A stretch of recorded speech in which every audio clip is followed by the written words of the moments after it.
ఉద్యోగులను గత సర్కారు భయపెట్టిందని డిప్యూటీ సీఎం పవన్ కళ్యాణ్ అన్నారు. పంచాయతీరాజ్ గ్రామీణాభివృద్ధి శాఖల ఉద్యోగ సంఘాల నేతలతో సమావేశమయ్యారు. తానెంతో ఇష్టంతో ఈ శాఖలు ఎంచుకున్నానని చెప్పారు పవన్.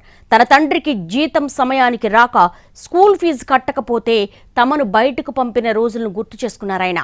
ఉద్యోగులతో గొడవ పెట్టుకునేందుకు తాము సిద్ధంగా లేమన్నారు డిప్యూటీ సీఎం పవన్ కళ్యాణ్.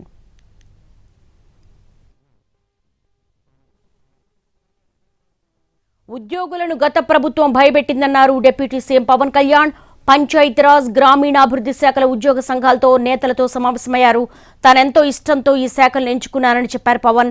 తన తండ్రికి జీతం సమయానికి రాక స్కూల్ ఫీజు కట్టకపోతే తమను బయటకు పంపిన రోజులను గుర్తు చేసుకున్నారాయన. ఉద్యోగులతో గొడవ పెట్టుకునేందుకు తాము సిద్ధంగా లేమన్నారు డిప్యూటీ సీఎం పవన్ కళ్యాణ్.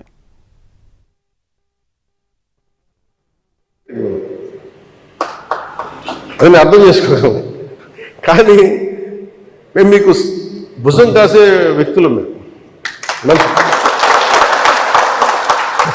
మేము ఒక వ్యవస్థని తిరిగి బలోపేతం చేయాలంటే చాలా చాలా కష్టసాధ్యమైంది. నాకు నిజంగా చెప్పాలంటే ఒకసారి నాకు ఇది నేను చాలా ఆనందంగా ఎంచుకున్న శాఖ. నేను ప్రభుత్వ ఉద్యోగ కొడుకుని, ఆ జీతాల మీద మేము పెరిగిన వాడిని.